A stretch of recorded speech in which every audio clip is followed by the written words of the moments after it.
Well, hello there, vinyl community. It's Jacob coming to you from the Dallas Open Micer YouTube channel. Well, my vinyl community sabbatical has come to an end.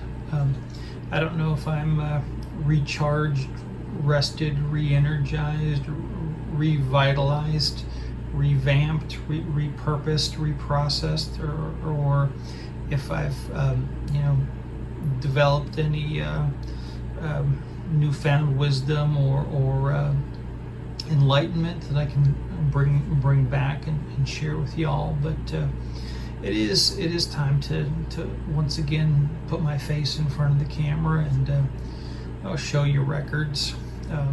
What I'll be doing in this video is one of my favorite things. I'll show you country records that I've found on the clearance shelves. These are all records that I found in 2025. They've been cleaned up and played, and well, they've brought me great listening pleasure. So here we go. Now the first four records that I'm going to show you were scratched and scuffed and banged up. With records you don't see every day, if they're older, they're worth a little gamble on. This Hank Williams here from 1955 with the fantastic cover illustration and design and the glorious yellow MGM label. This thing is completely covered with scratches, but after exploring it a little bit, didn't find any gouges that I could feel, and I brought it home and played it, and it sounds good. I do have a slightly later copy of this, the reissue that came after this one. It's in much better shape, but it doesn't have that wonderful label on it, and this is not my favorite Hank Williams material. There's a little too much talking going on, but you do connect with Hank Williams' voice, and you do hear his humanity coming through his slightly preachy or moralizing talk songs, and I'm okay with that. If you want to have fun listening to Hank, you can listen to something fun, and you can enjoy this one in a different sort of way. Next up, we've got a cleaner copy of this Wanda Jackson, the Rockin' Chair record, and this one, the cover's in pretty nice shape. And the record was once again covered with light scuffs and scratches, but they really don't affect the play that much. This is the earliest Wanda Jackson record that I own, and I've some of this material on a compilation CD, and this sounds so much better than what I have on CD. The sound is richer, and the guitar just sparkles on this one and comes alive in a way that my CD comp doesn't deliver. So very happy to have that fantastic Wanda Jackson for a very low price. Here I have the Galileans, probably the rarest record in this haul that I'm sharing with you. They were a Dallas-based country gospel group. They got their address. It's a house. The business address is a house in South Oak Cliff, and it's still there today. I believe, if my memory serves me correct, only one person on Discogs claimed to have a copy of that record. My final scuffed record, Woody Guthrie, Dust Bowl Ballads. Wonderful cover photograph, and this does frustrate one here. You can see there's been some erasing going on. Here's the original owner wrote his name in pencil, and maybe he regretted that, or the second owner tried to erase the name and took off some of the cover art.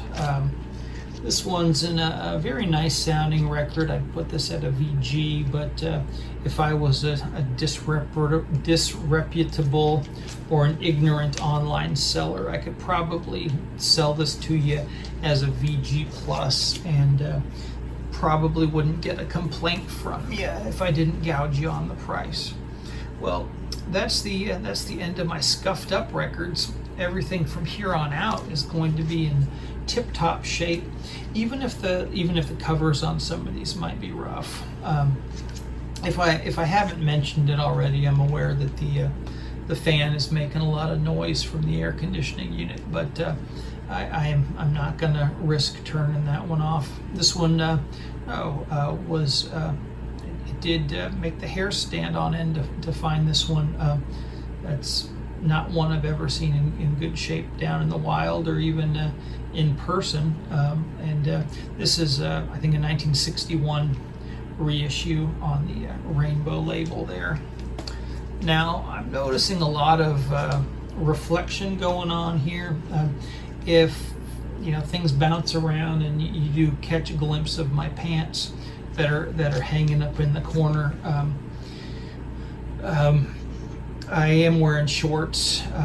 I changed after the wife went to bed and didn't want to go hang those up. I am planning on wearing those trousers again tomorrow. They had limited use today, and it's not gonna cause an issue if I'm wearing those around town again tomorrow. The thing I love about this copy in particular, that cream color is just absolutely gorgeous the way it was preserved. It was largely shrinked up. The shrink wasn't intact enough or pretty enough to keep, but it did preserve that cream color, which often gets scuffed and discolored. So nice find there, on top of being a nice copy of that record too.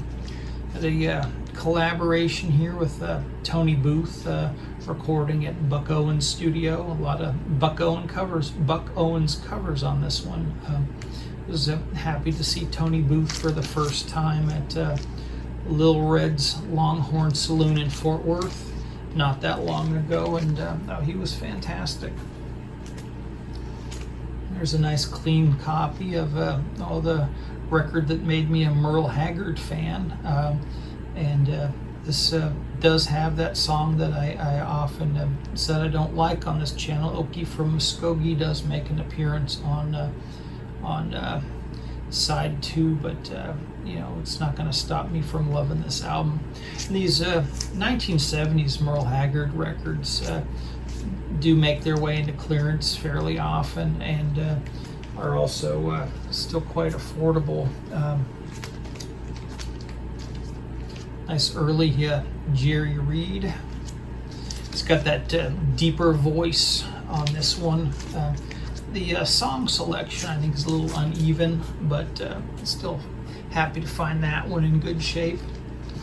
Here we have Jerry Reed getting confident and flamboyant in the 1970s. He's got his Southwestern jewelry on there, and he lets you have a good time when you listen to that record. Here we have probably the peak of Jerry Reed's fame, his association with Smokey and the Bandit, and they do a little extra cashing in here by repackaging some Smokey and the Bandit tunes to sell this Jerry Reed record. My favorite Jerry Reed record of the lot, one that I was thrilled to find, Jerry Reed Explores Guitar Country. This one may have just catapulted itself to the title of being my favorite Jerry Reed record in my collection.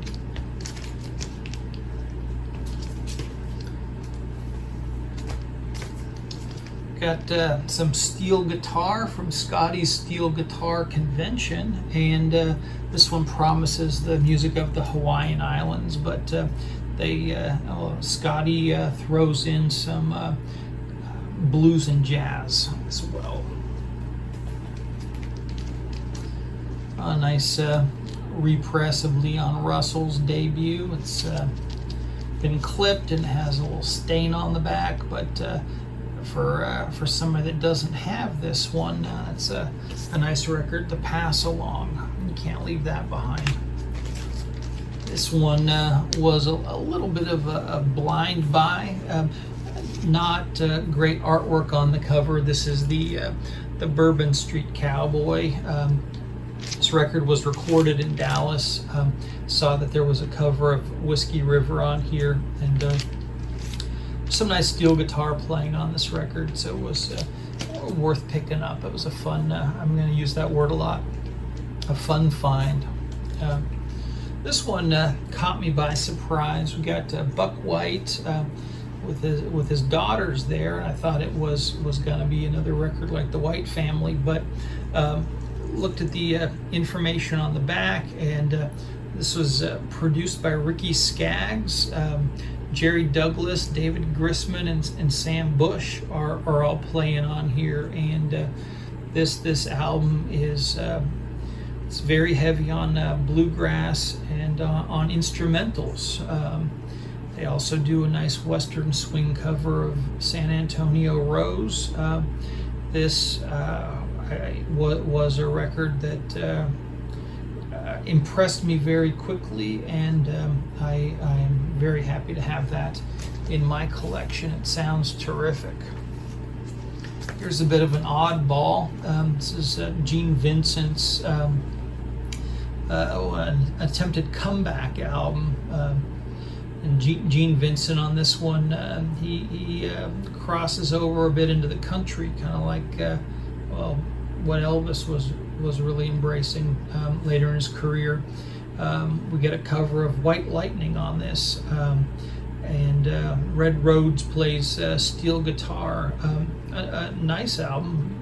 Again, it's an uneven one. He revisits his big hit and does update it a little bit, and it does have a bit of a whiff of desperation in trying to use the familiar to get your foot back in the door with the public. But really an enjoyable album to have for very little money. Here we have enhanced stereo, early Loretta Lynn recordings from before she got her Decca contract. Got the circle from the Ringware on the black cover, but there's the glorious Vocalion label on the back.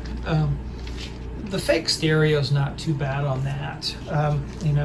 I'd be curious to get a mono copy when one comes along one day, but I'm happy with that one for now.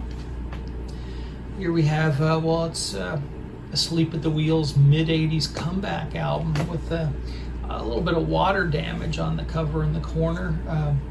The mid-'80s, they were without a contract in the United States, and my records are flopping around on the floor.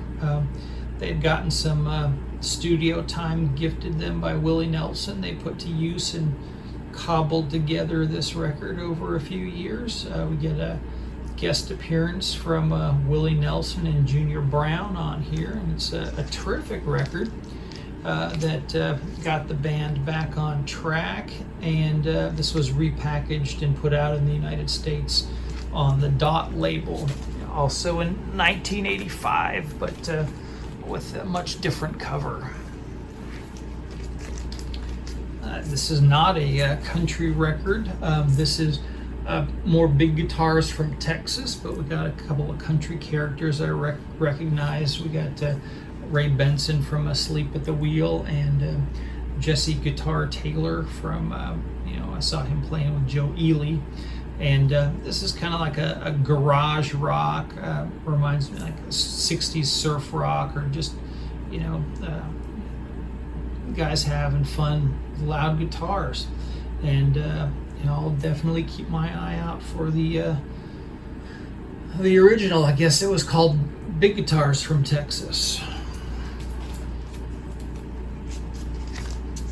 Some square dancing music. I don't listen to the calls. The side without the calls was fun. I'm not going to play that a lot, but I couldn't leave that behind. Here's a record I'll pick up every time I see it. Tennessee Ernie Ford's country jazz record.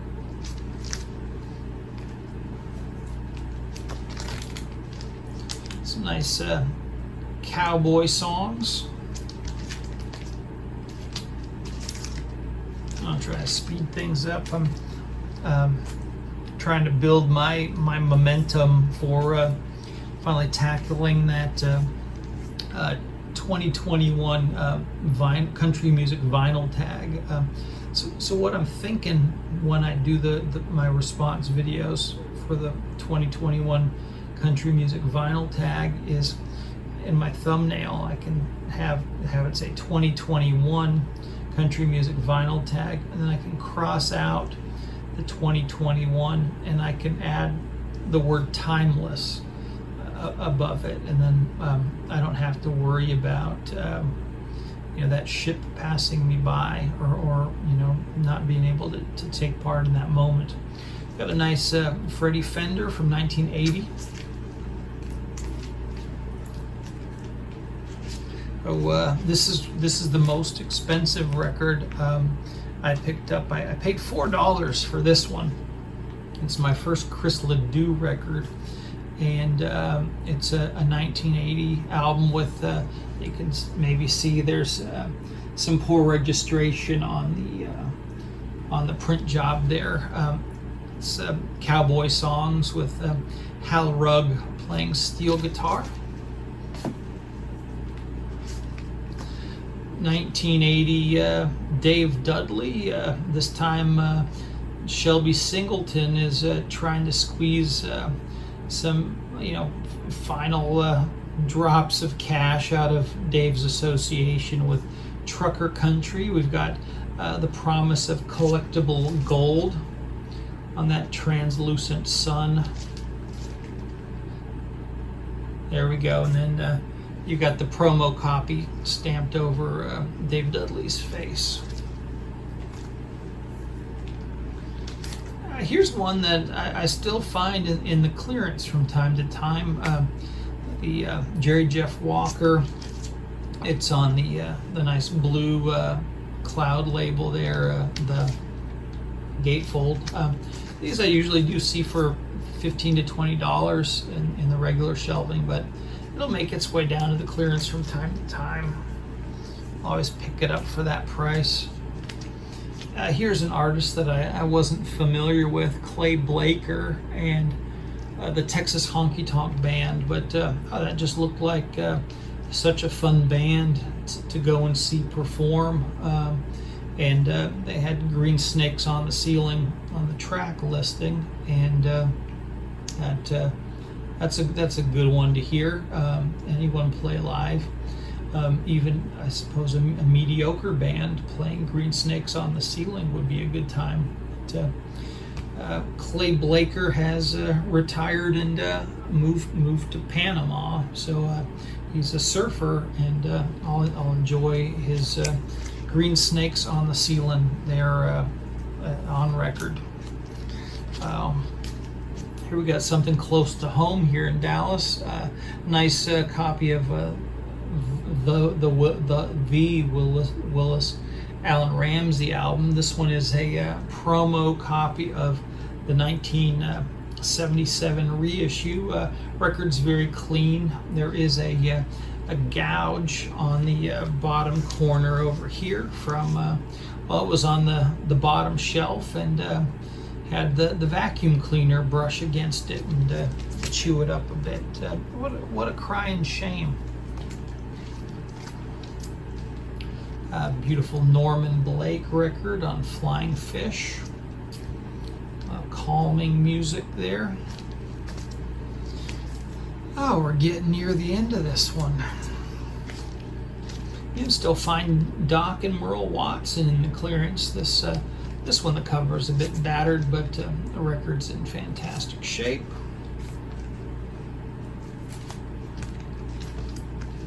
Again, Emmylou Harris still showing up in clearance. Maybe not as much as she was 2 years ago, but you know, when they get overstocked on the top shelves, this sort of thing will make its way down to the bottom. Now, my final record. It's an artist that I've only purchased in clearance, and he's a good one too. But he's not a trendy name going around. But we have the fantastic Jimmy Martin. This one. A late 60s, I think it says 1969 Jimmy Martin album, and well, you can see the decade is about to turn the page there, but it's a wonderful classic sounding album from Jimmy Martin. Well, I had a lot of fun, I suppose, making this video, and I don't think I'll make another video tonight. I've got a bit of a raspy voice right now. I had a drinking straw accident on Saturday. I was drinking an iced coffee, and I bumped my head and stabbed myself in the back of the throat with a large straw, and I did cough up some blood, and well, that's what's been affecting my voice this whole time. So I think it's time to call it quits for tonight, and I'll see y'all again soon. Well, I'll see some of you again soon.